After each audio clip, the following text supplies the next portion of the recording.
Beyond the Wild.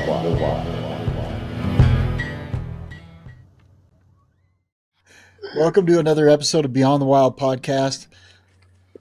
An episode that's long overdue.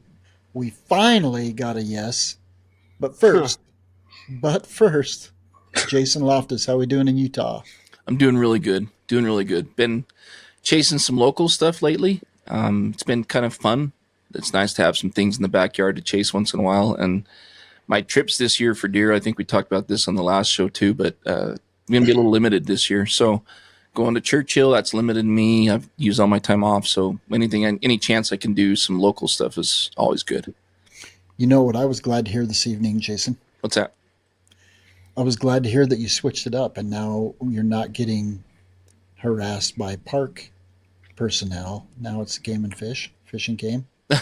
No. It's still the park personnel.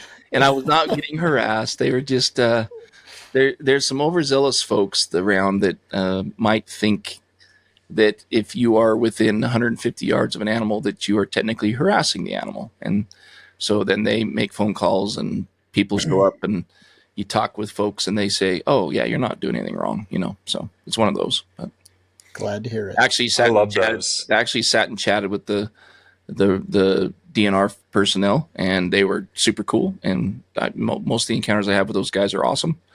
And they're very down to earth, and they are just looking to make sure that we're doing the right thing, right? Because they have to react when they get a call like that. So I actually appreciate the fact that they follow up on that kind of stuff for sure.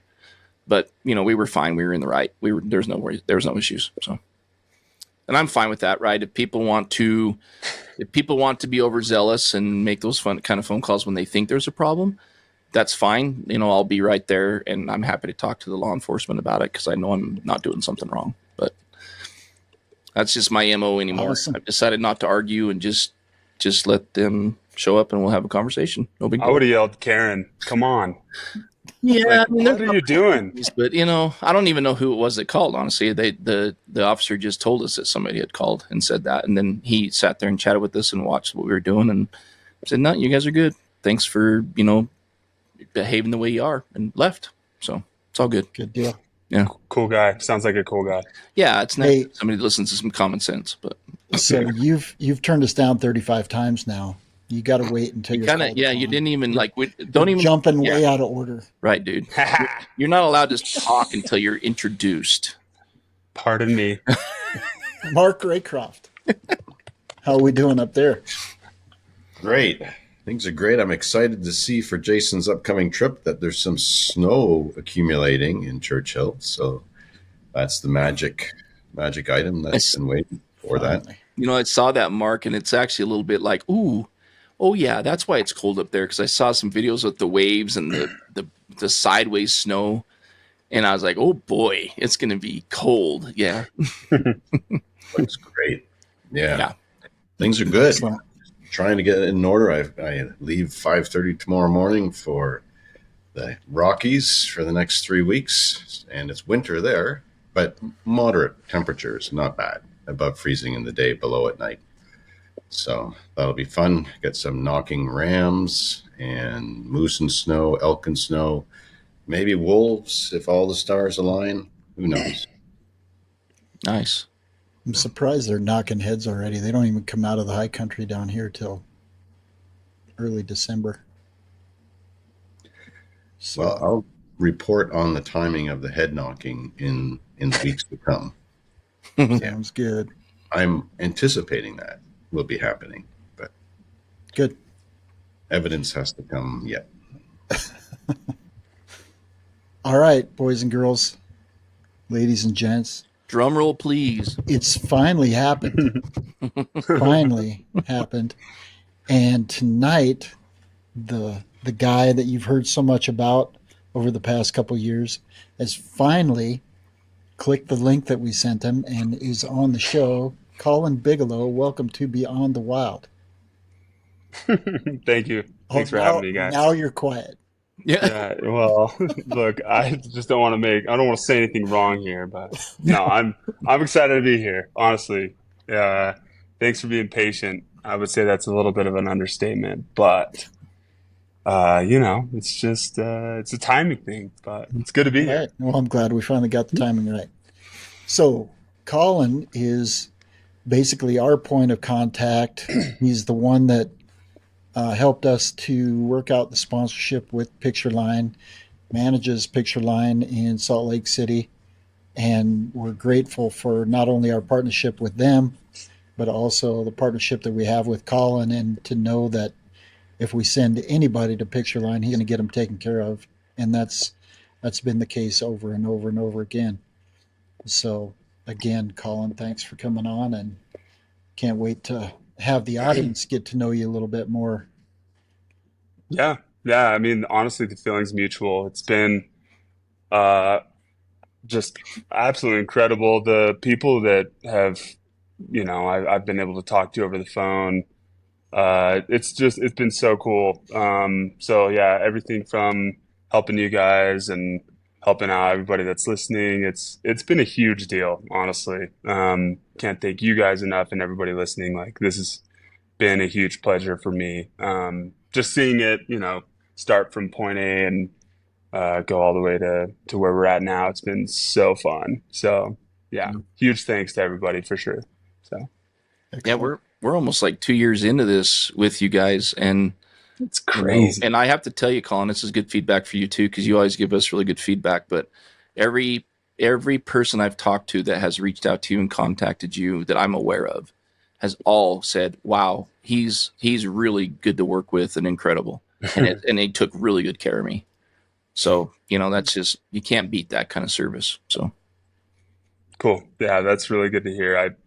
It's more than just a job. Obviously, it's a big passion, and being able to work alongside guys like you and helping people fulfill their passions, it's a freaking huge deal. So yeah, it's like I said, a huge pleasure. So no. There's some exciting stuff happening too. We'll get to that in a little bit, but Colin, I want to hear, because I don't think I've heard this story yet. I want to hear, number one, how you got into photography, and number two, how you and Jens came to be in contact and how you ended up at Pictureline.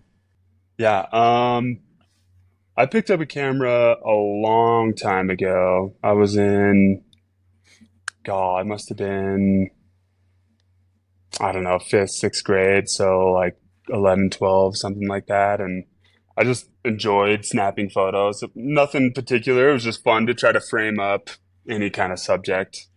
Most of the time was people, because anytime I was given a camera, it was like at an event. And my mom was like, put the strap around your neck. And, so I just like practice on stuff like that. But I really got into it in college. I was out in Virginia playing baseball, and just started finding myself wanting to take photos of some of my teammates. Um, because we just didn't have a photographer and everybody wanted photos. That's when Instagram was sort of getting big, which is weird to say out loud. It makes me feel old, but Oh, you. um, yeah. Yeah, sorry, bud. Yeah. But um, no, but yeah, decided to. I actually approached the photo department at in our at the college I attended, which is called Southern Virginia University, and asked if I could like loan or like take some camera equipment on behalf of like the baseball team. And I was just like immediately hooked. I had no idea what I was doing, but and definitely the majority of those photos were not so great, like blurry, but I got enough good ones and I was just immediately hooked. And then, funny enough, my senior year, I actually quit the baseball team, and I had some pretty cool opportunities to play, but I just found myself wanting to shoot a lot more, and I started hiking Blue Ridge Parkway, Blue Ridge Mountains out in Virginia, Shenandoah Valley kind of thing.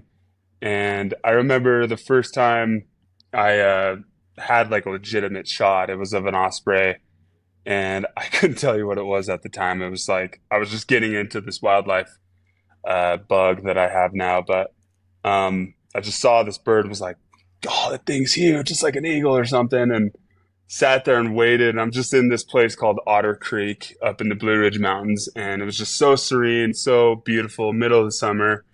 greenery everywhere, like mist coming off. Like it was just like pure magic. And I snapped some photos with a Canon 7D Mark II and a 70 to 200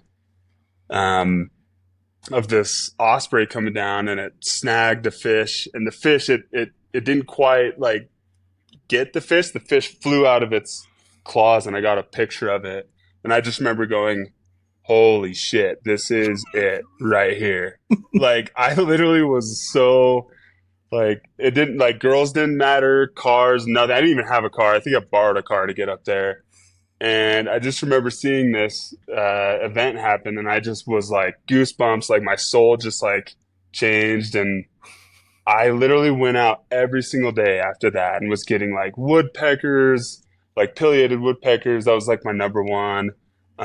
White-tailed deer, just anything and everything. And I just, ever since then, that was like 2012, 2013. And ever since then, I've had a camera and I've just loved taking pictures of wildlife. Yeah. So that's kind of how it started. And I moved back from Virginia to Utah, got a job at I'm going to kind of like transfer or transition into how I got to Pictureline. Okay, but before you do that, I need to clarify something. Yeah. So you're telling me you were in college in 2012? Yeah, dude. How you like that? Yeah. Yeah, I was. Yeah. I actually served a LDS mission in Argentina, and that's when I did. That was 2010 to 2012, and then went to college. Um, yeah, I'm 35 years old. So, Okay. I just needed to clarify. Okay, yeah, So you moved sure, back whatever to you need. Yeah. back to today's regularly scheduled program. Yeah. He said Or something sorry, nobody else has ever said on our podcasts about passion of photography, that your soul changed. That's Yeah. a new one. That's a t-shirt right there. Yeah, Something cool. Yeah, let's do it. that's monumental. Yeah. Yeah, it was just cool to be able to like. I mean, it's one. You guys know this. It's one thing seeing it, even through binoculars. It's like it's one thing to see it, but to like stop motion and like I don't know, to go back. Like I look back at some of my photos from when I first started, and I'm like, holy cow! It's like the emotion comes back, and you kind of really relive that moment. That's why photography has just been such a huge thing. It's like being able to observe stuff like wildlife and hmm I don't know, revisit those memories, and it's just such a powerful thing. So yeah, it totally transformed me.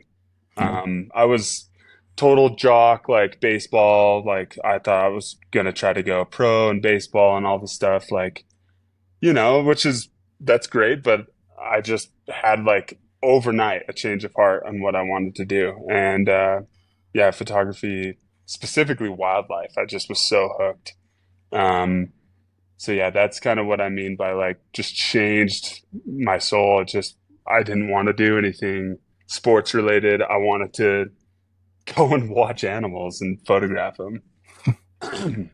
So yeah, my coach in college was pissed. He was like he was he was livid because I was starting pitcher. I made a name for myself, and I just was like I don't want to do this, which is crazy to think about now, kind of, but whatever. I just did it, followed it, and I'm really happy I did. But so yeah, anyway, moved back to Utah. Um, you know, uh, we could talk about what camera I switched to at a later time, but and I have some strong opinions about that. Maybe I shouldn't share it, but no, I'm just kidding. No, yeah, moved back to Utah, got a job at a place called Truck Ranch. It's like it was a like a custom like beefy truck place that made these like custom trucks, and I was doing all the video and the photo and like the website management, and was having a good time doing that. And I even tried the whole like make money doing portraits and weddings, and immediately found out that was not for me, so I just kind of moved away from that. And I after my job at Truck Ranch, I found myself wanting to get better equipment, and I remember I was on the Canon website, and I was looking for a 70 to 200, the new version 3, and it took me to this link where I could go buy it locally, and Pictureline popped up. I was like, Pictureline, that's like, like a few miles away. I'm gonna go check it out. And so I went into Pictureline, and at the time there was this guy named Ken that no longer works there, but I talked to Ken, and he just like gave me so much knowledge about product photography, about color, about camera settings and how to white balance and all this stuff. And I just remember going, holy crap, this place is like I didn't know that much about photography other than I could frame something decent. And after going in there, it was like, whoa, I kind of want to work there. Like I remember having that thought of like that place was crazy. And I actually that night looked up the careers page and was like, oh, they're hiring sales. I'm immediately, you know, went for it and applied. And it's funny because I like sent an email or a resume and a cover letter in, and then the next day I called them, and they're like, "Oh yeah, we haven't even had a chance to like look at it." I'm like, "Okay, great. Can I come in and meet you though?" I was like I was like being so forward about it all, and I got a interview with Jens, and Jens and I interviewed. It was like a hour long interview. We didn't even talk about anything. He just got to know me, and um, yeah, it went really well. Had a second interview, and I've been working there ever since. That was 2019, 2018. So Hmm. yeah, 2018. Crazy. So um, yeah, that's how I got a job at Pictureline. That's how I got into photography, and it's funny because like baseball was a life passion. I have a couple other passions, but photography is like it's like the passion. You know what I mean? It's like the life passion. It's just something that's like it's almost like comfort food, Mm. but it's like a lifestyle comfort for me. It's like you get a camera in your hand and you just feel like you're home kind of thing. Sounds cheesy. I don't care. It feels good to be behind a camera doing photos. So Can definitely relate. What I yeah, think's crazy too is how you can, and I think this is common for everybody that I have talked to about it, but you literally remember the exact moment and the photo yeah, where it changed you. You know what I mean? Which I think totally. all of us on this podcast could probably name the similar moment, you know, Yep. for each of us, right? At least it drove us to a wildlife passion, maybe not photography itself, but at least to a wildlife passion, you know? Yeah. So for me, it was a mule deer, and it was a crappy photo too. I'm just telling you, it was garbage, but it literally is, that's what's set in stone for me. Like, oh, I'm doing this, like Yeah. Yeah. I want to get better at this. I suck at this. I love it. And I want to do it. So Yep. Yeah. That's awesome. The cool thing about wildlife photography too, it's like, dude, you can see 100 mule deer, but you go back out and you have that experience with the mule deer again, mhm, and you're just reminded. You're like, dude, this is it. Like, mhm, I love this. Like that photo you sent me the other night of that mhm. buck. I know you probably had that feeling, right? It's Yep. just like you see it, and you're like, hell yeah, Yep. this is it, man. Absolutely. So Yep. Happens a lot, which is fun. So, yeah, and you do have a few other yeah, passions. I don't think it's a bad thing to maybe talk about a little bit of those. I mean, yeah. you're a pretty multi-talented dude, and most people probably don't even know that about you. And maybe you don't want to talk about all of it, but you did tell us that nothing's off limits. So, um, I think I've heard that you're a pretty dang good drummer. You play the drums, and I hear you play them pretty dang well. And I know that you have a passion for riding motorbikes, dirt bikes. Yeah. And that's, yeah. So, anyways, is there any other ones that I'm missing? I mean, you have some pretty fun, cool, adventurous passions. So, Yeah. Yeah, those are main ones for sure. I mean, I feel like because I probably have a little bit of like ADHD, I like hyper focus on stuff I love. And so when I find something I love, like photography, dirt bikes, or drums, I just go all in. Um, so yeah, I mean, just to touch on the drums, I played drums ever since I was like 10 or 11. Was in a couple of bands, particularly metal bands. So um, played a lot of metal. I'm like half deaf, Yeah. honestly. What? Say what a lot? What? Yeah. Say, Get the, could you say get the that? drum. I like blame it. Yeah.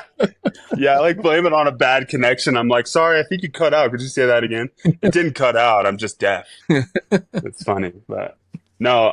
Yeah, I played in a band with my brother. He's an incredible guitarist, but yeah, just been playing drums. I'm currently kind of jamming with all my brothers. We literally just play metal, like really heavy stuff. So it's fun. The heavy stuff's more fun. I mean, you can just I don't know, it's Just let it just more rip. fun. But Yeah. Yeah. yeah, we just let it rip. But yeah. So drums has been a big passion. I studied music in college. Actually, I played all through high school, jazz band, all the stuff. I was the band geek, but I don't care. Yeah. Nothing Um, wrong with that. yeah, and then yeah, dirt bikes. I'm hugely passionate about riding motorcycles, specifically dirt bike, and honestly, anything with two wheels, I'm all for it. But um, yeah, I've really gotten into enduro, like mountain riding, and just anything dirt. So yeah, um, yeah. So love that. I get out as much as I can, you know. So So, yeah, so have these passions overlapped at all with your photography? yeah. I mean, taking a camera everywhere I go, whether it's playing music and I'm just like snapping photos of the group, or I mean, some of the places I ride up in the Wasatch or the Uintas, it's like you can't not take a camera. So totally overlap. Yeah, they totally do. Absolutely. Hmm. Yeah. There's a lot of agreement from Mark there. Yeah, Mark's like, I I think think there you're might like, be some overlapping passions. you might have an older twin you didn't know about, but I miss that. So yeah, you might have a what? an older twin that he Older didn't know thing? about. Yeah. No, I've ridden since I was a kid. He's even still deaf like me. Yeah, what? Just What? kidding. I just got done playing the drums. Yeah. I wish. I wish I was a good drummer. I totally admire that. And I was thinking, I had a editor who was a hardcore drummer at metal stuff, and he loved Tool. He loved playing, um, Oh yeah. the drums for their songs. Not them, but he was in Quebec.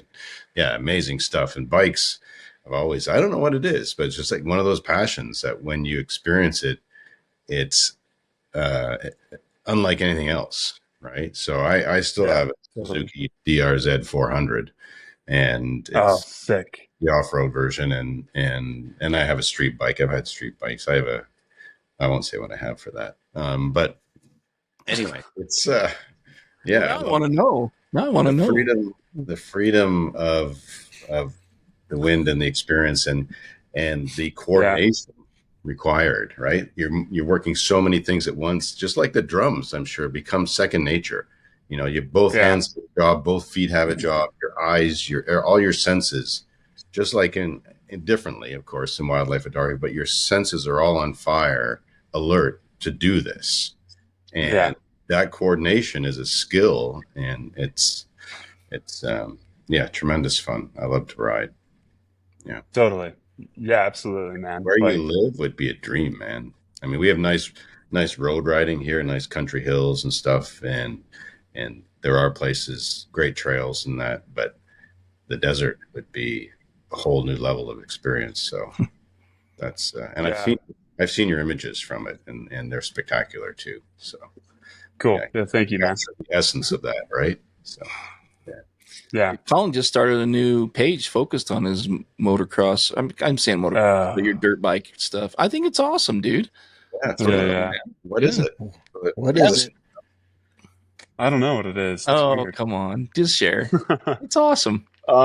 It's called Bigelow Enduro. Don't feel like you got to go follow it, but yeah, it's called Bigelow Enduro. It's just another thing to go and document some Absolutely. of the adventures going out and Yeah. you know. I think have a it's good cool. time. I think it's cool you're doing Yeah. it. Yeah. I I'm just think waiting for the Bigelow drum page. Yeah. The Bigelow band. no, dude. No. The thing is like photography. You're behind a camera. You don't see my face. With a Riding. motorcycle, you got a helmet on, right? The drums, I just make way too many ridiculous faces that are just. It's not gonna happen, bro. I got you. Makeup. You got to go Kiss. What? Makeup. You got to do makeup. Makeup. Like Kiss did. Oh, I was like, who am I making up with? Yeah. Kiss who? Yeah. Yeah, dude. Slipknot actually would be Oh, more. There you Oh, go. okay. Yeah. Kiss is a little. No, Yeah. still soft. No, I'm just kidding. I'm just Detroit, kidding. Rock City. Come on. No, you're right. That'd be funny. Yeah, maybe I'll do some sort of like makeup and a mask. There you go. You got a legitimate Halloween costume there because you could do it. Yeah. Yeah, You can look it in. yeah. Yeah. Exactly. So on the photography side, Yeah. what you've got a couple different animals that you pursue a little bit more, and maybe it's just because of the location. But what is your favorite subject? Moose. I didn't even hesitate. 100,000% moose. I was gonna right away. He's got a moose on his light switch. Yeah, you like that? Love it. Send it over. Yeah, dude, it's the moose, man. Look, I love wildlife in general. I started off with birds and was like, oh, dude, birds, and I haven't photographed as many species as you guys have, unfortunately, but I'll get there. But yeah, the wildlife I love, there's something about moose that's just like, dude, they're just magical creatures. Like, I love bears, I love elk, I love deer, but moose are just like, dude, they're magical creatures. I love it. Colin They're the book. yeah. No, Yeah. Mark's in his glory right now. dude, and honestly, like, I need to come photograph with you, Mark, because damn, those moose photos are insane, man. Some of the images you've taken, I look at some of those Yukon bulls and I'm like, that is what I want, man. Yeah. But yeah, I've up in Tetons specifically because it's just easy access, and there's just a couple of areas where they're potent, like they're like cows, they like herding cows. It's funny, but it's just fun, man. The way they grunt at each other, especially during the rut. They're just slow. They kind of look at you, and they're. Colin, can you do the sound? We're putting you on the spot. Yeah, I can. Let's hear it. Well, I've heard you do the sound, and I couldn't possibly do. Oh, come on, man. You've heard Mark do the sound. Mark is the pro. There's no question. But And I couldn't possibly do the sound. Mark will do it for us. Mark is. Yeah, Mark, you got to do it, Mark. Oh, this isn't my episode, guys.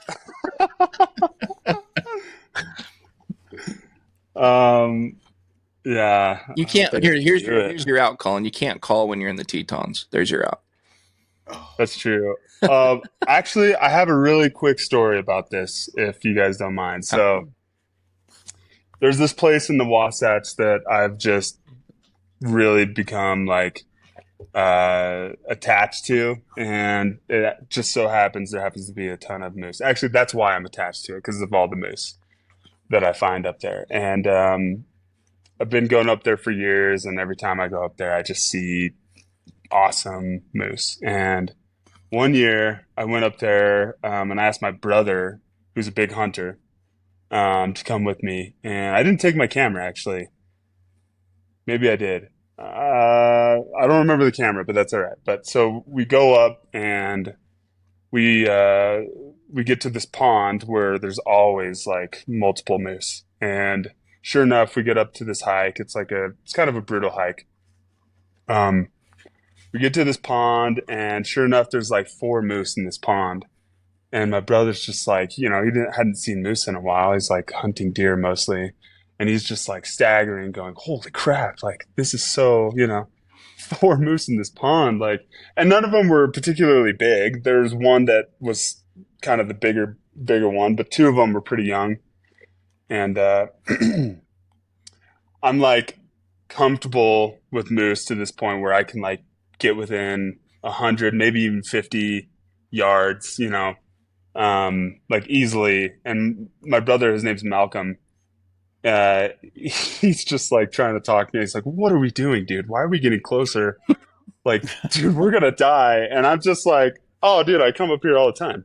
These moose are basically my brothers. Like, we're gonna be fine." And we get a little closer and closer, and one of the younger bulls has like a fit, like out of nowhere. He just starts dancing around like he's got a bug on him, and starts going around. My brother Malcolm's literally gone. I turn around. I'm like, "Malcolm, where'd you go?" And he's just scared out of his mind. So I get him to come back, and he goes, "We should probably just leave. I'm uncomfortable." I'm like, "Okay." So we start going back down the trail, and I'm like, let me call and just see what they do. I'm doing a little moose call and just see what the reaction is. And he's like, "All right, fine." So he gets it on. He gets his phone out, and yeah, I'm not going to do it, but I do the call, and the moose totally charged us, and it was not the reaction I was looking for. And it's just one of those moments you look back and you're like, "Damn, I probably should not have done that." But the moose charged us, and so there's the pond. There's a little bit of a hill that gets to the pond, and then it goes downhill. So we're on the downhill slope, and he just starts trotting and charges right at us. And I literally was like stunned. I'm like, "Dude, what? This has never happened before. Like, why is he charging?" Like, I'm like betrayed by this moose. I'm like, "Bro, I know you." Yeah. And my brother falls backwards. He's like rolling on his back, and I'm just like kind of shitting my pants a little bit. And I like turn around, I get him up, and we go like over by this tree, and we're behind this tree. And my brother Malcolm's shaking. I'm shaking. I'm like, "Okay, let's just go back home." And it was the craziest thing. So I don't know if I'll ever actually call a moose after that. I know it's probably somewhat fine, but maybe it was the wrong moose to call. But it was a really funny experience. Oh, that's and my great. brother will never go out with moose with me again. So Yeah, it was funny. We're Good going to see times. moose. Yeah, I'll pass. I'm good. Yeah. Yeah. I don't do that, by the way. I don't recommend doing that to Yeah. anybody. Don't. You would just make the call, Colin. I could tell you what you said. If I could hear it, I could tell you what. Yeah, honestly, that's probably what it was. I was probably saying the wrong thing. So I won't say it because it's probably wrong. Well, no moose. But if you tell me, then I can. If it's polite enough, I could say what it is in English. Oh, okay, yeah. Just I can't, dude. I don't got it in me right now. That's all funny. good. I'm just teasing. Yeah. Really Terrible. traumatic PTSD on that experience, so you can't make it happen. Yeah. again. No, yeah, it was fun times. But yeah, moose without a doubt are the coolest creatures. I love them. I think they're so fun to watch, and they're just so unique looking. Their snout and, their paddles are just so cool. Mannerisms, the way they walk when they're kind of doing that side to side, little, yeah. Yeah. Yeah, exactly, man. They're just so fun to watch. I could just hang out with. I mean, I spent time with great gray owls, with bears, with black bears, with just a number of bobcats, even, and just I want to go photograph. Yeah, wait, I live right, Don't tell him. bro. Oh, I want to go do bobcats with you. Let's just get this out in the open. All right. Okay. Anyways, you just mentioned that and blew by it like it was no big deal. Bobcats are pretty awesome. So They are pretty cool. There's actually a good population of them in Utah. Did you never photograph one? I've never photographed a bobcat in the wild. Wow. Yeah, What? I know. I'm bearing my soul today. I am a crappy photographer. I've never photographed a bobcat. Dude, I saw one the other day. Oh, Like, okay, we're done. I'm not even kidding. No, I believe you. I just, yeah. What are you doing, bro? Oh, I I'm just just lost kidding. No. respect with Colin. No, dude, the stuff that you guys have photographed like puts like I feel like I'm just way behind. I want to go shoot the stuff you guys shoot. So Well, you shouldn't I'll understand say yourself. Let's just get it out right now. You have incredible stuff. You're an incredible photographer. Seriously. thanks, man. Yeah. Thank you. Great. It means a lot coming from you guys. Yeah, it's a lot of fun. You're what? You said 35, right? Yeah, right. Yeah, Yeah. so old. Good work.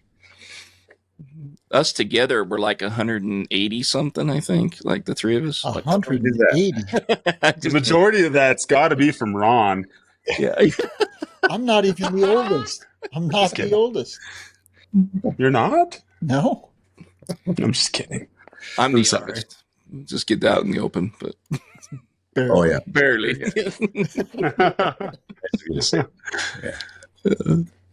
I get it with the moose. I mean, they're so big, but they're so quiet, but they can be so Yeah. powerful. They want to be, right? Too. It's they cover the whole gamut of that. It's Yeah. they're I'm thinking of the word, but yeah, it's amazing to see their size, and they can just move through things silently, but in the Yeah. wreck, so much behavior and so much power and yeah, the best. And they could move so quickly in a spur of Yeah. a moment, as Colin found out. quick enough to run an enduro biker off the mountain. Yeah. Apparently. Oh, thankfully nothing like that's happened, but oh, that would scar me, man. Yeah. But yeah, you're right, man. It's they're just so cool. They're I keep saying they're so cool. I don't even have words to describe them. It's like, yeah, how big they are. I remember a similar area. There was this massive Utah bull that was huge for Utah that I got some really cool photos of. That we walked up and down this trail probably 3 or 4 hours and didn't see anything for what seemed like hours. It was just like, man, we're getting skunked today, and finally on our way back, he's just standing in the middle of this meadow that we've passed 3 or 4 times. So big, and it's like you were probably there the entire time and we just didn't see you. Yeah. And like another funny thing is like how many times have you been out looking for moose or just anything with antlers, and you see that tree that's like, that's a moose. That's an elk or something. You just see it and like it just fakes you out, and then you see something that you don't think it's a moose and it's a moose. Have you Right. ever done that? Oh yeah. Oh man, Oh, it yeah. cracks me up. We have a saying, if you're not seeing stump bears or tree elk or whatever, Yeah, you aren't looking hard enough. You know what I mean? yeah, yeah, totally. Happens Yeah, a lot. it truly is incredible. Yeah. Yeah. So anyway, love the moose. Yeah. That would make a funny calendar or book. Just the pictures of the lookalikes, right? The things that got Yeah. out there. It's a good idea. It's like, actually. here's the best ever ungulate calendar. It's just these stumps with branches coming out and these dark, flipped over root masses with sticks on the other side of the beaver pond, right? That looked like the moose. Mm-hmm. The other thing I was going to say quickly too was since you talked about Instagram, your other pages that people should check to see your wildlife work. Make sure that gets out there for our listeners too. Yeah. Where Yeah. is that? What is it? What is? Yeah. It's just Colin Bigelow. Honestly, I just changed the username, so I don't know what it is. I don't know why I wanted to go away from like the Colin B photo and just have it just my name. Well, So I did, but I think it's Colin Bigelow. Colin Started C. Bigelow you did a wildlife Yeah. dot one. one. Yeah. A new page. Yeah. That's interesting with Instagram. I mean, starting a new page is always fun because it's kind of a clean slate and you can create, Yeah. what you want. But it's so hard to get traction Yeah. at this day and time. I So know. cool, but I mean, you've put 5 posts up on that page. And Yeah, well, 1,158 followers. That's some kind of record for 5 posts. I don't know. Yeah, I don't know about that, but Oh, well, it wasn't intentional. I didn't necessarily try to like. I was gonna like rebrand and not do just purely wildlife. I was gonna like throw landscapes in there, and then I didn't know what I was doing, and I was like, well, I'm just gonna go start a dirt bike page instead. So, there you go. it's a work in progress, but yeah, Colin C. Bigelow. That one. You know, it's funny that profile picture. That's actually at a Tool concert. Just so you know, Mark. Ah, Nice. uh, Sober, right? It's one of their hits, isn't it? Yeah, that's one of them. Yeah. Oh yeah, you still look I sober. mean, they have so many, but yeah, yeah, yeah. That's, Exactly. and the other page is Colin Bigelow photo with no spaces, first name, last name, Okay. photo. Actually, so this is where it gets confusing. Sorry to everybody. This is kind of silly. The whole thing's kind of silly.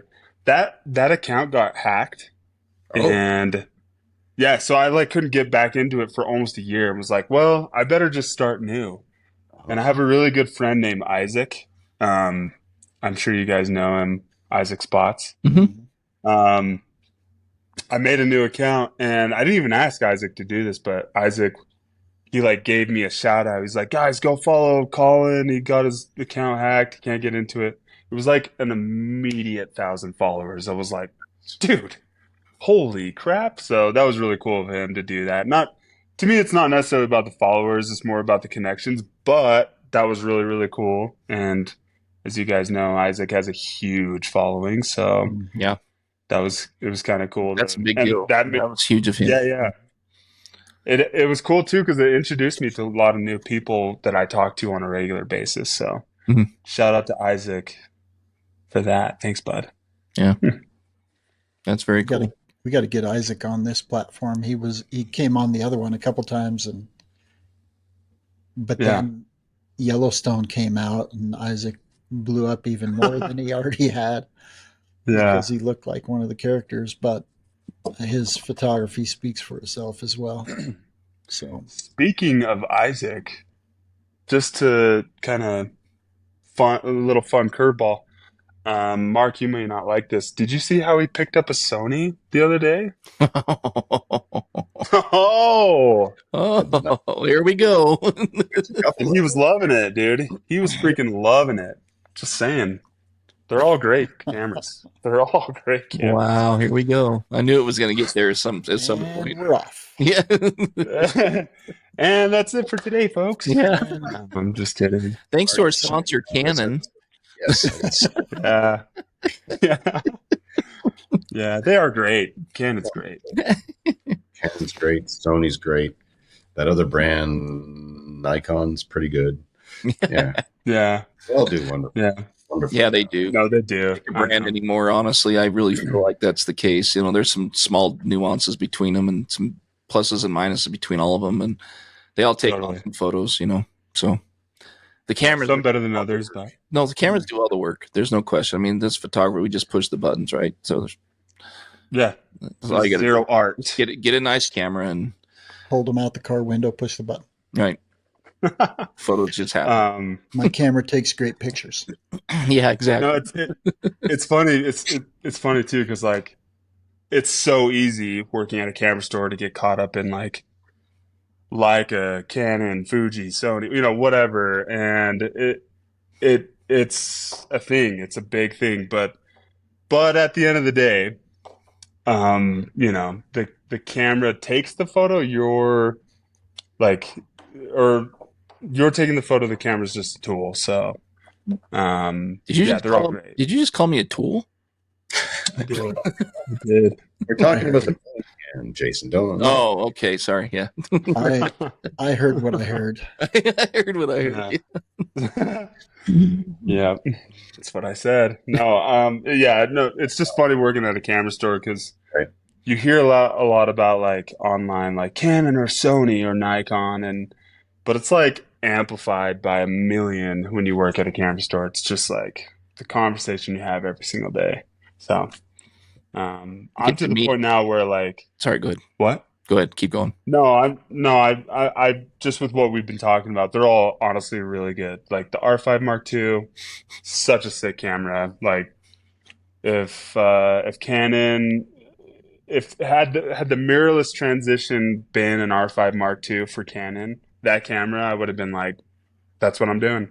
That is what I'm doing. But yeah, the timing just was different, so I decided to go Sony. But they're all A so good. that Like A1's insane. The Z9's insane. I mean, yeah, and a lot of them have multiple options, which are great. Really, honestly, the yeah, Ford Chevy Dodge debate at this point, in my opinion. So yeah, yeah. And I mean, honestly, the menus in the Sony kind of suck, and that's okay. It's I like the image out of it, and it's a preference thing. Like sure, I also don't like the menus in the Nikon. I think they're silly the way they do, like the customize. Like it doesn't even make sense. But then I'm like looking at my Sony, I'm like, well, that doesn't make sense. And then you look at Canon, it's like that's very simplified, and very very perfect. so Yeah, yeah, yeah, yeah, yeah. But you'll get people saying that about all the brands. yeah, Very perfect. for sure. Yeah, yeah. So No bias here. So, yeah. I mean, you listen to your passion as you talk about how you came into wildlife photography, your passion, how you talk about the dirt biking and even moose. But I think what I wanted to stress to people tonight, and one of the things that we've tried to stress over the last couple of years, is you carry that same passion into making sure that they find what they need. Um, Tell us just a little bit about Pictureline. Is that the philosophy, or is that your philosophy personally? I mean, I've always been like a people person. Like I've always enjoyed like making good friends and connections, and I mean, if you can take that and help people build their own passion, that's a big deal, and that's something I do at Pictureline a lot. I mean, literally just today, there's this awesome lady that came in who's a little bit more of an amateur, I would say, respectfully. She would probably agree with me. She has two Z9s and a 100 to 400 and 180 to 600. And she's got this trip up north in Canada to go to polar bears next week. And we were just talking about some of the photos that she was taking and how she was struggling so bad with noise. And I'm like, honestly, and I just kind of coaxed her a little bit, not coaxed her, but just kind of like showed her the value of like one of the big lenses. And I wasn't trying to like be salesy, but I showed her some of the image quality and like let her play with the lens. And I spent like 2 hours with her, and she walked out the door with her dream lens, a 400 2.8. Like that's what she wanted. And um, it wasn't a transaction; it was a relationship that we're building. Like that was a huge deal. She's like, I've always wanted one, and I think I'm ready to do it. And we had a long conversation. So those are the kind of experiences that I get to have in person at the store. Somebody comes in or calls me and they buy their dream lens after having a conversation about it and trying to figure out if that's what they want. And that's a huge deal because I remember when I first bought my dream camera, and it was a big deal. So yeah, helping people build their passions, get some of the gear that they want to get. It's a lot of fun. Um, Pictureline is 100% like that. Like I learned everything from Jens and making sure that we're not transactional. I mean, sometimes you just come and you need a memory card and you're out, whatever. But like a large portion of the people I work with, I'm like calling them by their first name. They come in, I talk about our lives because like I know them really well, and that's the fun part of my job is having these relationships with people and helping them out in a way that they can't from Amazon or P&H. That store That's very sucks. No, that's I'm very just kidding. subtle. I'm joking. I'm totally joking. I'm totally joking. Sorry. Let me just take a step back. No, I really enjoy the one-on-one relationships that we have, and that's something that Jens has really pushed. I mean, Jens has some of the coolest connections ever, and it's because he works really hard at maintaining those. Like his connection with Canon, Sony, Nikon, all the food, Fuji, Leica, whatever, Hasselblad, like they will do anything for Jens, and it's because he will do anything for them. And I've learned that, you do that, and it's just the coolest thing, the coolest relationship you can have with people, and they come back, and you want to work with them. It's great. Yeah. Sorry, I'm talking a lot, but No, it's good. it's a good stuff. Yeah. It's funny. Mark mentioned this already, but you can see your passion with all the things that you've talked about tonight. And your passion for customer service or having that relation and not having those things made transactional. I've witnessed it firsthand for sure, multiple times. And it's impressive. I mean, there's a reason that customer service is what. What did I miss? What did I say? I'm just laughing because Ron's laughing. I have no idea, bro. You're my homie. Keep going. Oh, no. Now I can't. I lost my train of thought because Ron starts laughing. I'm sorry. I think I know why. I know why Ron's laughing. I guarantee you know why Ron's laughing. Because I said that our relationship isn't transactional. Same way you laugh every time Jason comes in and your commission check goes up. Oh.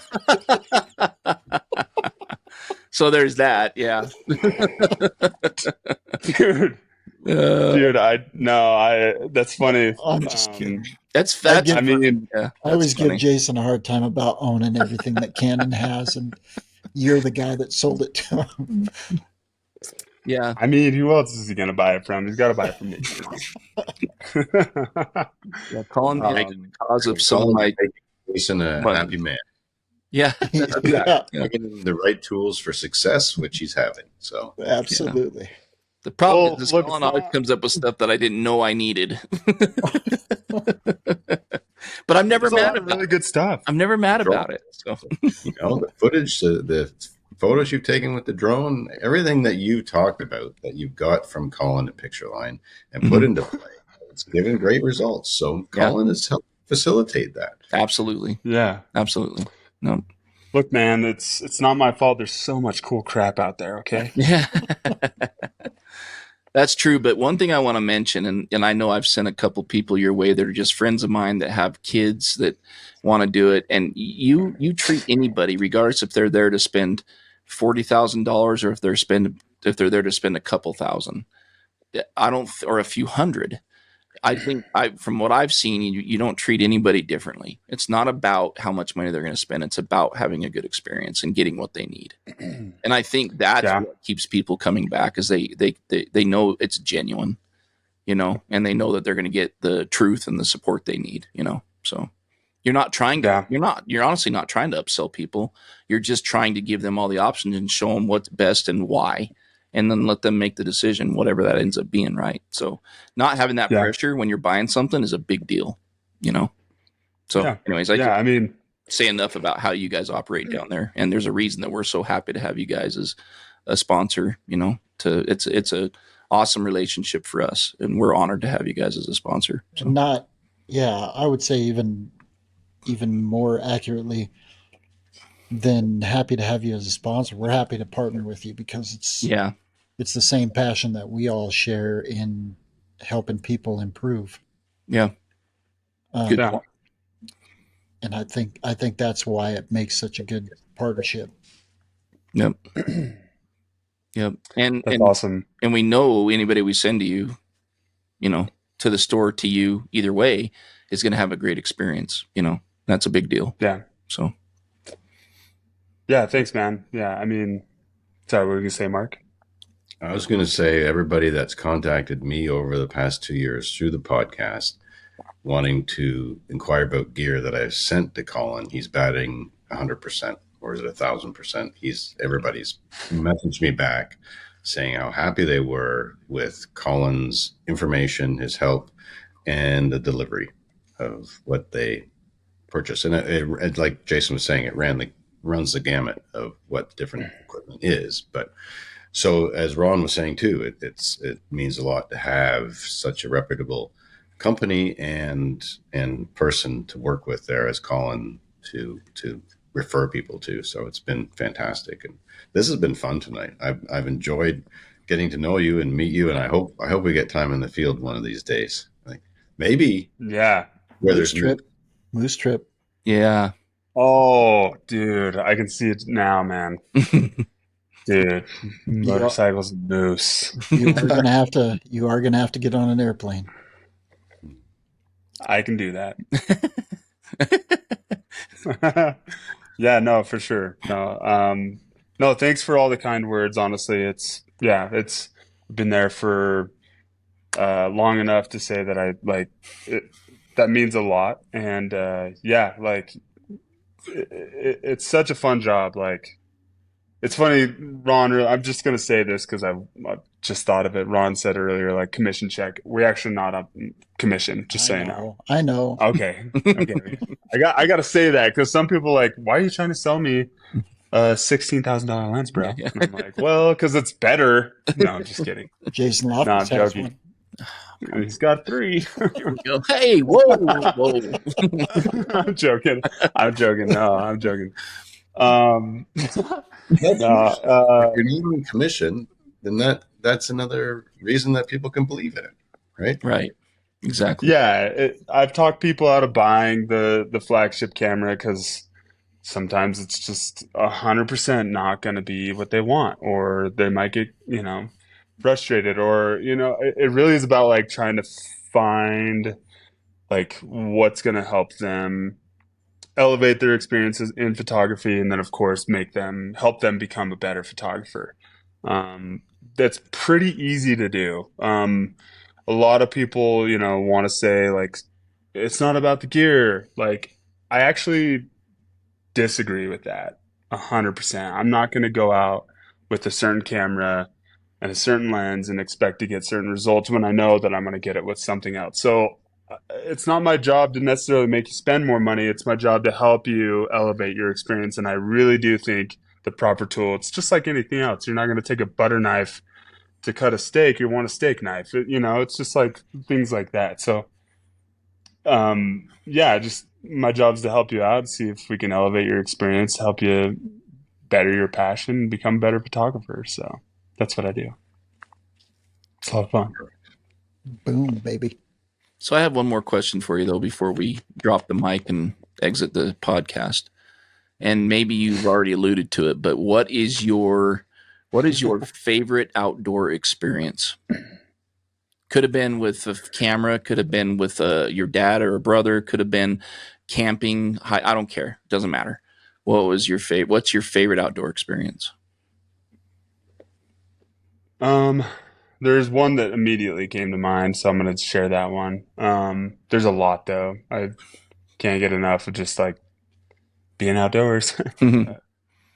um, I must have been 4 or 5, and I vaguely remember it, but um, so my dad's from Australia, and he's an animal. Like the stuff we would do outside. Like I was raised in a tent, pretty much. It was a cool childhood. Like I wouldn't take it back. Um, I don't. I couldn't tell you where we were. I want to say it was a desert setting. But I remember my dad called me and my 3 brothers out, and no, it's just my brothers. My sister wasn't born yet. Sorry, Sydney. But called us out, and we're all like standing around him, and he's got his hand on the ground, and there's this snake kind of like trying to get, it's like struggling, but he's got his hand on the head, and he pulls it up. And right when he pulls it up, it's this freaking rattlesnake that's just like got its mouth open. I just remember seeing it going, whoa, like it was so crazy looking. And ever since then, I just remember loving animals. And he just picked it up and he's like, look at this snake. He didn't say it with an accent, but but I just remember that, and that was like such a cool outdoor experience for me. We're out camping, there's snakes out there, and my dad catches one, and he's like showing us the fangs, and that was probably one of the coolest experiences. Hmm. I'm gonna tell one more just because I don't even Dude. remember that one enough to be like. But another cool outdoor experience was I was hiking in Banff, Canada, with a few friends in 2016, 2017, during the 4th of July. And we had gone through Glacier, went up to Banff, and was, doing the whole lakes and looking around. And we were by Peyto Lake, and we were up by like where the regular view is, and we wanted to go down to the lake and just like go swim in it because we were, I don't know, stupid. I don't know why. I don't think you're allowed to swim in it anymore. But anyway, so there's no real trail, by the way. That like there probably is, but we didn't take it. We went like bushwhacking straight through. And I don't know if you've ever been to Peyto Lake in Banff, but like it's pretty far away. Like it's not a it's like really, really far. And the whole forest bed, at least at the time, this is July 4th, there was so much I don't even know what you would call it, but buildup. There's probably a proper word for this, but Detritus. yeah, it was like a trampoline. Like Yeah. you could literally, like it was so, like it was crazy. You'd take a step and you'd sink like almost half a foot, and then you could like bounce on it. It was like, what is going on? And then we get down closer to the lake. We're probably halfway to the lake actually, and we see a bear like really far away, and we're like screwed. We're like feeling like we're screwed. It was far enough away, like I don't think it really was bothered by us, but it knew we were there, and we saw it, and we're just kind of sitting there thinking we're probably gonna die. And I remember thinking, like, if we tried to run away, we're gonna like be running on this tramp, and we're gonna die. Like that's what it felt like. But it was just such a cool, like we sat there and watched it for a while, and I just remember thinking that was such a cool experience because it was like the first wild bear I had seen in the wild, and just a cool place to see a bear. Yeah, that was that was really cool. Canada is incredible. At least the parts I've been to. So yeah. That's Anyway, awesome. those are my two experiences. Cool. Those forests can be like going back in time, right? There's so many layers and so much old growth and fallen trees and moss and trees growing out of trees. And yeah, just the scent of it, the experience, the bounce, and then it's magical. There's wildlife all around. Yeah. Yeah. Cool. Love it. Yeah, cool stuff. Yeah. I live for those moments, man. All those moments. Ditto. We all, right? That's the thrill of all of this wildlife photography, nature photography gets us out there. Absolutely. So, Colin, we're going to do this again. And it's, Just kidding. I mean, and I'm sure 4 or 5 more years we'll get you back on. But Yeah. no, thank you very much for taking the time to come on tonight. And just kind of, we wanted to show every one of our listeners. We talk about you all the time on just about every episode. But we wanted them to see the passion that we appreciate, and in every way, again, making sure that people are doing the right thing, getting what they need, and also the passion that you have about wildlife and kind of the reason that we're partners in this whole thing. So can't thank you enough for coming on, and really appreciate you going to bat for us, and hope that we are returning the favor sufficiently. Yeah. Absolutely. Yeah. It's been such a cool ride for sure. So let's keep the whole thing going. That's what we want. So yeah, thanks for having me. This has been really fun. And yeah, man. If you guys need anything, let me know. Oh, I'm sure we'll hear from you when the next cool thing comes out. So Dude, Sony's gonna come out with a couple primes with teleconverters built in, and then Canon will.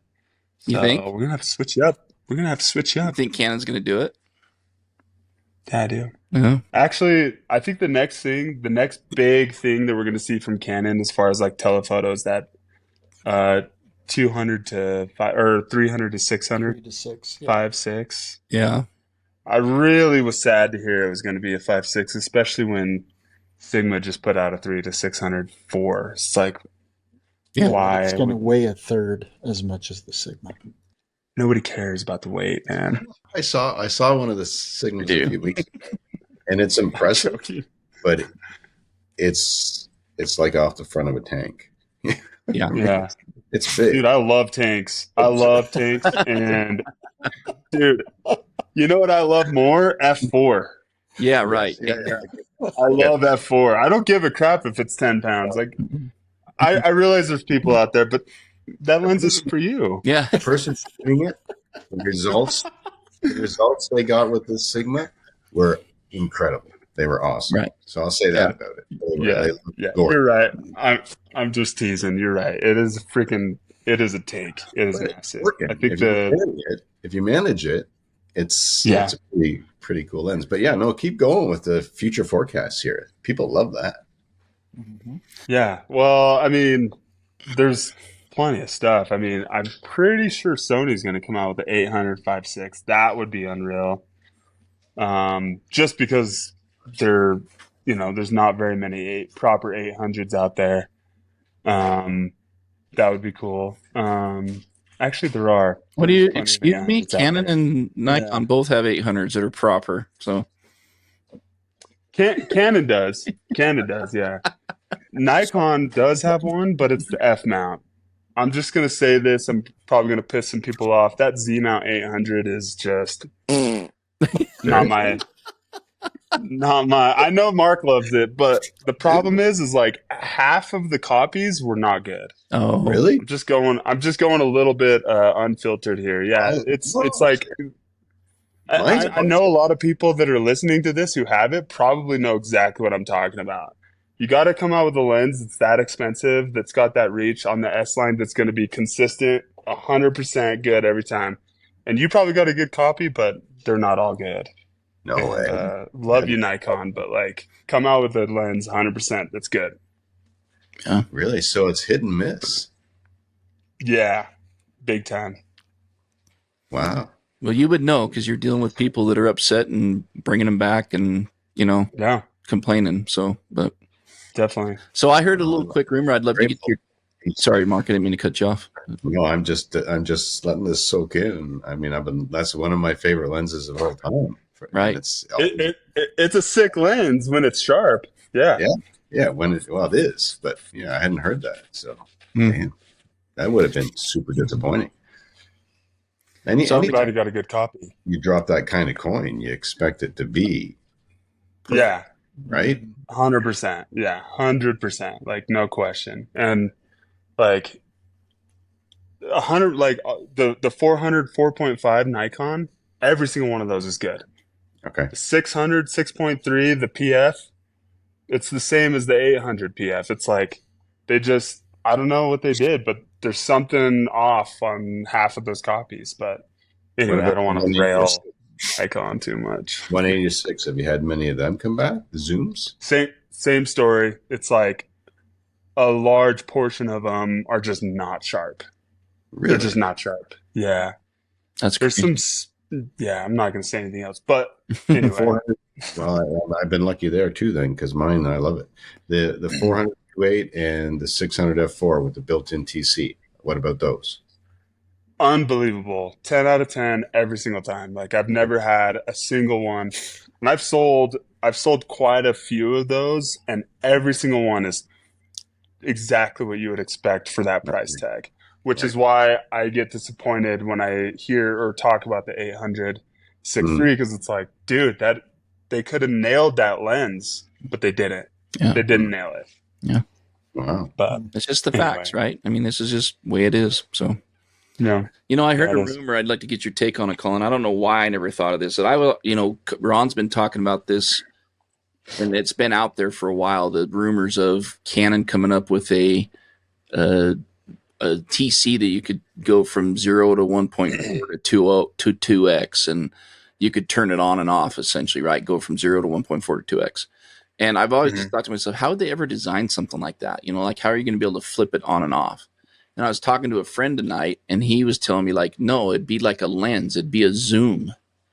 So the idea would be that it's a twist. You just twist it to get from 0 to 1.4 to 2x, which was interesting to me. I don't know. Anyways, and he had heard some more rumors that they are continuing to work on that. And who knows how any of this, I don't have any idea if any of this is even true. But, those rumors are always out there for us. And the Canon guys, we all are like, please come out with something with the built-in TC or some kind of TC that would give us the ability to turn it on and off. That's a big deal. Yeah, so I think one of the big problems you would run in with the Canon is the Canon 600 and 400 prime lenses are the DSLR lenses with the mount, right? So you've already got that flange distance. So what they need to do is come out with a proper mirrorless 400 and 600 that eliminates the flange distance. And then what they'll do is just like the Nikon 400 and 600 with the built-in TCs, it's just putting back that distance. But if you were to put it on the 600 and 400, there's way too much distance. So if you were to just turn off the teleconverter, well, it's not going to work. Yeah, I see. Because there's an optical element there plus the mount, and then you've got the lens. So it won't work with the Canon. They have to come out with an actual proper mirrorless 400 and 600. So Nikon perfected it. Sony's got proper mirrorless primes, so does Nikon, but Canon needs to literally come out with a version 2, and that has to be a proper mirrorless lens for them to do that, which I think it's probably going to happen soon. But interesting. Now I know what you mean. Does that make sense? Yeah, I know what you mean when you're saying proper now too. So that makes sense to me. But yeah. Yeah. Optically, we had pre-production lenses of the 600 f4 and the RF 600 f4 and the 400 2.8, and the only difference was it had the extra autofocus motor. It was literally a DSLR lens with a built-in mount, which they're great. They're so good, Well, they did add the extra motor, which helps for speed of focus, but literally that's all you're getting, right? Is an older lens designed with the motor, which helps for speed for the focus. But it's snappy. There's no question. But yeah, it's awesome. It just gets me excited when they come out of the version 2 that hopefully they'll make it proper. Address those things. Right. Yeah. I bet it gets you excited. I bet it does. I got you on speed dial, bud. Yeah, exactly. I'm just kidding. No, you're not. It's okay. It's only funny because you beat me to it. Yeah, exactly. Yeah. Yeah. Any other good rumors? Anyway. Anything's coming? I've heard there's a Canon's R7 II maybe coming. Dude, he has to sign NDA. All he can say is maybe. Yeah, right. Yeah. I don't know much about that camera other than just what the rumor sites are saying. Nah. So yeah, it's coming, is what that means. I mean, it's coming. Yeah. It's going to come. The Nikon Z9 II or Z10, of anything trickling down the line that way. I hear more people, because it's been a few years, that's expecting that. Z9R. That might be enough to make me change back. No. Oh man. It's like, he's back at the too. You shouldn't have said that. He'll be working you now. Listen, here's what I can do. I honestly No, I'm just laughing because it's like this is literally the conversation I have all day, every day at the camera store. So it's just funny because I'm like, and people will come in with the craziest rumors. It's like, where'd you hear that? And it's like, oh man, it's just been in the rumor mill. I'm like, no, it's not. Yeah. I've never heard that before in my life, and I know more than you. No, I'm just kidding. But I'm joking. I'm totally joking. But I don't know anything other than they're supposed to. I mean, it's funny because the rumor with the Z9 II was like they're going to implement red technology in the cameras, and they're already doing that with the ZR, right? That new ZR camera, which is so cool. I actually read a rumor that they were going to have two sensors in the new Z9, the Z9 Mark II, that they could change in and out, which was like, how in the world would they do that? But Magic. who knows? Yeah, who knows? There's so many cool things coming out. Like, I really hope they implement more of the global shutter in these cameras. I think that would be really cool. And it's not even there's good and bad things about the global shutter. Fewer bad than good. But really, it just comes down to better image quality. I mean, that's what we're going to be looking at. Um, the cameras I'm really excited for are the R5S with the higher resolution sensor from the Canon. Is it legitimately coming? I don't know. Well, no, I know a friend, Harlan Cooper, who has been crying about that ever since R5 came out. Literally tears. Yeah, like he wants a 90 megapixel camera. Give me my 90 megapixel camera. And I don't know why he's so up on the 90 megapixels, but I mean, who wouldn't want 90 megapixels though? So I see his point. Well, there already are cameras that have that, right? I mean, medium format ones that like the Hasselblad you can't shoot wildlife with. Yeah. Yeah. So if they figured out on a full frame sensor, right? That would be amazing. That would be amazing. Yeah, I hope Nikon comes out with there was a rumor about a Z7 Mark III that was going to have like 80 megapixels, and then a rumor about the A7R6 that's supposed to have 80 megapixels. So I hope it comes out because I really like the resolution. People always say you don't need that. It's like, don't tell me what I need and what I don't need. I'll spend my money on what I want. Every time I say the same thing. So he's like, don't tell me what I need. I need an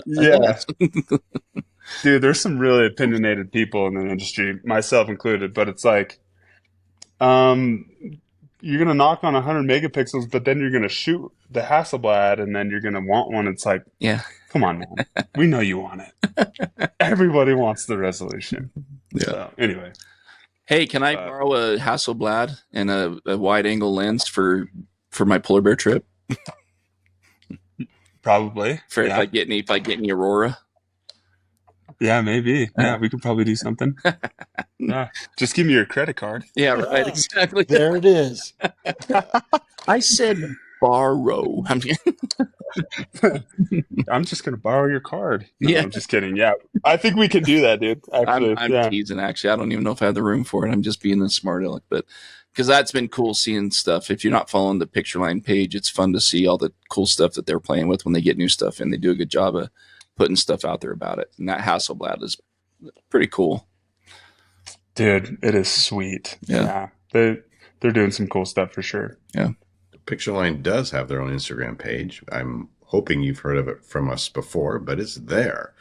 So follow along, and a lot of their promos and their reels and their store interaction highlighted. Always fun to watch and follow along. Colin, thanks for coming on and meeting our audience and introducing yourself to our listeners. And now you all can understand why we've mentioned him so many times and encourage you to give him a call at Pictureline and reach out when you need anything camera photography related. It's been fun. I loved hearing about all your interests, and it's been I love your energy. So Moose Country, someday. All day, man.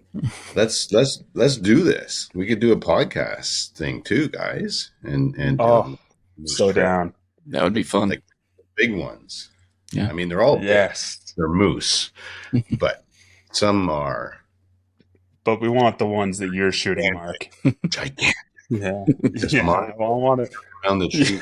I can still remember Ron from when we had a little bull come out of the light, and then around came this other bull. That changed everything that morning. Yeah. Dude, do you guys remember? Change your soul. Yeah. Oh, you dog. You dog. Dude, do you guys remember that viral video of the moose that was like, I want to say it was in Juneau or like Alaska somewhere. It's like in the median. Mm-hmm. And the guy's in his car and he's driving down and he's like, holy crap. Those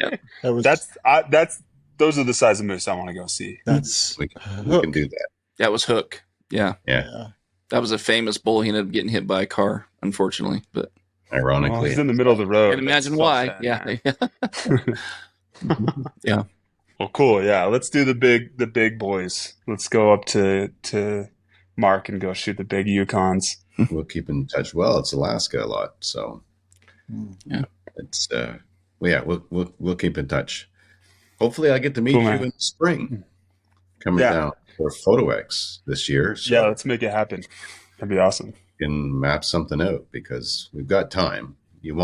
Moose are cool all year long, but the fall experience is where it ratchets up. So Yeah, for sure. Sounds thanks good. again, Colin. Thanks to Pictureline. Thanks to Canon USA. You can find out more information on beyondthewildpodcast.com. And of course, follow us on YouTube and on all audio platforms. Guys, it's been fun as always. Hope that you've all enjoyed it. We hope that you've all enjoyed it. And we'll see you again next week. Take care. See ya. And that's a wrap for another episode of Beyond the Wild Podcast. We'd like to thank our sponsors, Pictureline.com, your online source for everything photography, and Canon USA.